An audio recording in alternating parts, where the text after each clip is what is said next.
রাঙামাটির পাহাড়ে বাণিজ্যিকভাবে চাষ হচ্ছে সূর্যমুখী ফুলের।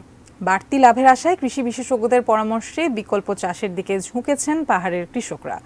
কম খরচে অধিক লাভের আশায় সূর্যমুখী ফুল চাষ করে সুদিনের স্বপ্ন দেখছেন তারা। রাঙামাটি প্রতিনিধি পুলক চক্রবর্তীর পাঠানো তথ্য ছবিতে ডেস্ক রিপোর্ট। রাঙামাটির সাপছড়ি ইউনিয়নের শুকরছড়ির বিভিন্ন মাঠে চলছে সূর্যমুখী ফুল থেকে বীজ আহরণের প্রস্তুতি। পাহাড়ের পতিত জমিতে প্রদর্শনী প্রকল্পের আওতায় এই সূর্যমুখী ফুলের চাষ করেছেন কৃষকরা। আবহাওয়া অনুকূলে থাকায় 1 বিঘা জমি থেকে 8 থেকে 10 মণ বীজ আর প্রতি মণ বীজ থেকে 17 কেজি তেল পাওয়ার আশা করছেন চাষিরা। পারিবারিকভাবে এই চাহিদা মেটানোর পর যদি বেশি ফলন হয় আমরা আবার বিক্রিও করব, বিক্রি করে কিছু টাকা উপার্জনও করব।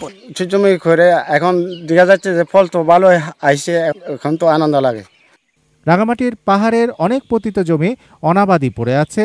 সে জমিগুলো কৃষিকাজের আওতায় আনার জন্য এবং দেশে ভোজ্য তেলের সংকট নিরসনে কৃষি সম্প্রসারণ অধিদপ্তর থেকে সূর্যমুখী চাষে কৃষকদের উৎসাহিত করা হচ্ছে। এর জন্য কৃষকদের সর্বাত্মক সহযোগিতাও করা হচ্ছে। আমরা বীজ দিচ্ছি, সার দিচ্ছি, কিভাবে রোপণ করতে হচ্ছে, সঠিক সময়ে আমরা পরিচর্যা কিভাবে করতে হয়, এগুলো সবগুলো আমরা কারিগরি সহায়তা করতেছি।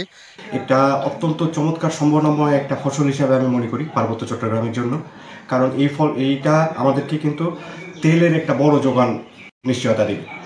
কৃষকেরা সূর্যমুখী চাষ করে লাভবান হলে আগামীতে পাহাড়ে সূর্যমুখী ফুলের চাষ আরও সম্প্রসারিত হবে বলে আশা করছেন সংশ্লিষ্টরা।